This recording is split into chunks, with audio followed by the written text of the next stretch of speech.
नमस्कार दोस्तों, स्वागत है आपका एक वीडियो में नए से। दोस्तों, ये जो टाइम पीरियड है अभी आज से लेके 1 से 1.5 महीने तक काफ़ी इम्पोर्टेंट है आप सबके लिए, मेरे लिए भी। जिस तरह से कोरोना के नए नए वेरिएंट आ रहे हैं और कुछ घातक हैं कुछ घातक नहीं हैं, तो अपना ख्याल रखें। हमेशा लाइटली ना लें इसे, और लाइटली आपके मन में है ये सोच है कि इससे कुछ नहीं होने वाला या कुछ नहीं होगा, तो एक बार उस परिवार से ज़रूर विजिट करें जो लास्ट ईयर या पिछले जो दूसरी लहर में कुछ ख़त्म हुए हैं, उनके जिनके घर में डेथ हुई है आपके परिवार में, एक बार विजिट जरूर करें। तब पता चलेगा कि ये कोरोना एक्चुअल में है क्या। और जिस तरह से आप अपना ख्याल रखें, इसी तरह से मैं चाहता हूँ कि आप आम के पेड़ का भी ख्याल रखें, क्योंकि दोस्तों ये जो टाइम है काफ़ी इंपॉर्टेंट है उसके लिए। देखिए, इस तरह से फूल आने चालू हो गए हैं। ये जनवरी से लेके फरवरी लास्ट तक रहते हैं, पूरे फ्लावरिंग आ जाते हैं, फल आ जाते हैं। तो इस टाइम में हमको उसका भी पूरा ध्यान रखना है आम के पेड़ का, तो ताकि आपकी फ्लावरिंग अच्छी होगी, फल अच्छे से आएंगे, अच्छी पैदावार मिलेगी। तो दोस्तों, इसकी जो बेसिक 2 चीज़ें, या तो इसमें प्रॉपर फ्लावरिंग आएगी आपके आम के पेड़ में या नहीं आ रही होगी। यदि कहीं कहीं पे आपके कुछ डगाल में फ्लावरिंग दिख रही है तो उस पर डाउट ना करें, वो फ्लावरिंग आ जाएगी धीरे से। लेकिन यदि आपकी फ्लावरिंग नहीं आ रही है प्रॉपर, तो उसका किस तरह से आपको ध्यान रखना है या क्या उपाय आपको करना है वो बताता हूँ।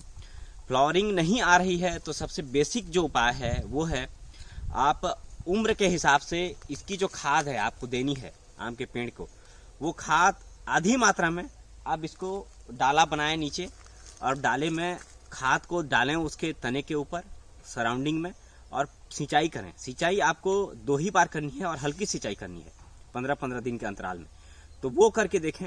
उसके बाद भी आपकी फ्लावरिंग प्रॉपर नहीं आती है या नहीं आ रही है, तो आप किसी भी हमारे जो प्लांट की दवाई वगैरह या खाद वगैरह मिलती है उस दुकान पे संपर्क करें। इनके प्लांट हार्मोन आते हैं प्लांट के, तो वो हार्मोन यूज़ करें, उसका स्प्रे करें, तो फ्लावरिंग आपकी आएगी।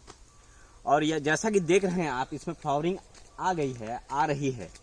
तो इस कंडीशन में है आपकी पेड़ की स्थिति। तो उसका क्या करना है आपको प्रॉपर, सबसे पहले तो आम के एज के हिसाब से आधी खाद आपको देनी है। मैं खाद नहीं डालता क्योंकि मैं साग सब्जी लगा देता हूँ इस तरह से, तो इसी से इसकी जो है पूर्ति होती है।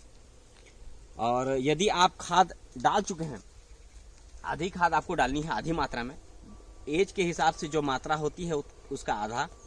उसके बाद आपको जो नाइट्रोजन की मात्रा है, यूरिया, उसका छिड़काव करना है 2 से 4%।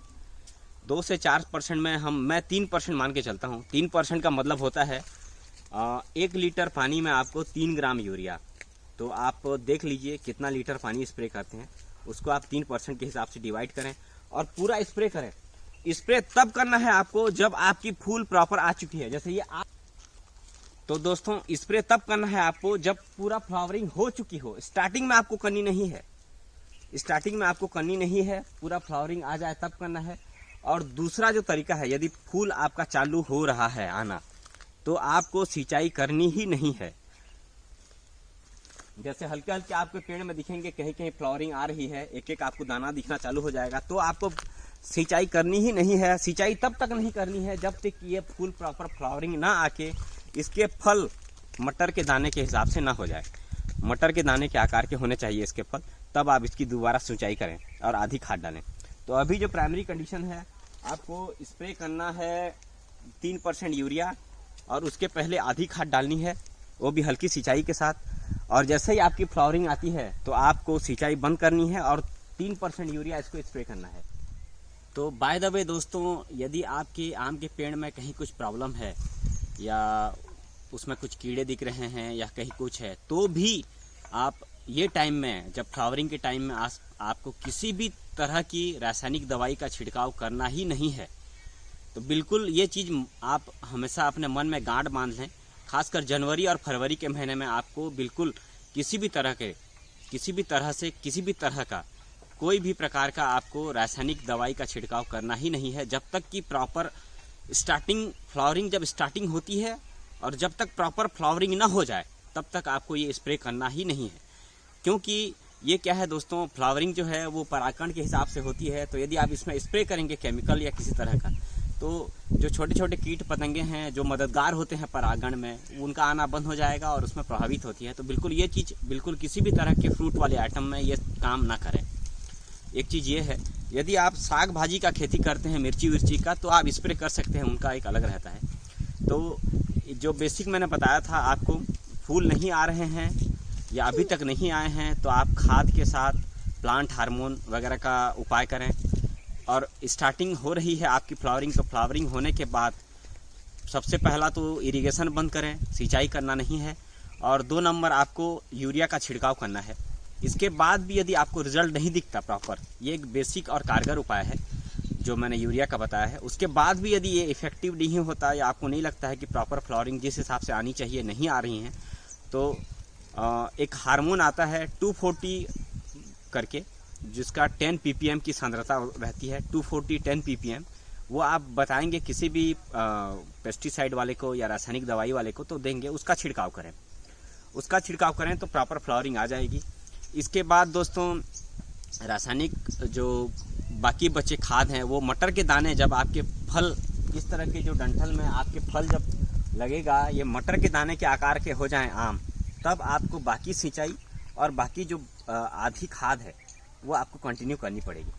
और सिंचाई जो है दोस्तों, खासकर ठंड के महीने में 10 से 15 दिन के अंतराल में एक ही बार करें, और गर्मी में वही हफ्ते में एक बार कम से कम बिल्कुल करना पड़ेगा अपने को। या फिर यदि आपकी ज़मीन बहुत ज़्यादा ड्राई है तो 3 दिन के अंतराल में करें सिंचाई, तो वो कंटिन्यू करें। और फल जब आ जाए मटर के दाने का, तो बिल्कुल वो आप बाकी जो खाद है वो बिल्कुल डालें इसमें, आम की उम्र के हिसाब से। तो दोस्तों ये था बेसिक। इसके अलावा आप खाद को यदि आप एक्सक्लूड कर दें, यदि आप ऑर्गेनिक फार्मिंग करते हैं, तो जो गोबर खाद है या फिर जो हमारा वर्मी कंपोस्ट है उसका उपयोग करें। और उम्मीद करता हूं दोस्तों ये वाली जो जानकारी है एक सटीक है, और इसको बिल्कुल आप करें, इसमें कोई डाउटफुल ना करें। ये जो मैं बता रहा हूं काफ़ी कारगर है, और उम्मीद करता हूं दोस्तों आज के वीडियो से आपको बहुत अच्छी जानकारी मिलेगी। और हमेशा अपना सहयोग बनाए रखें। थैंक यू, नमस्कार।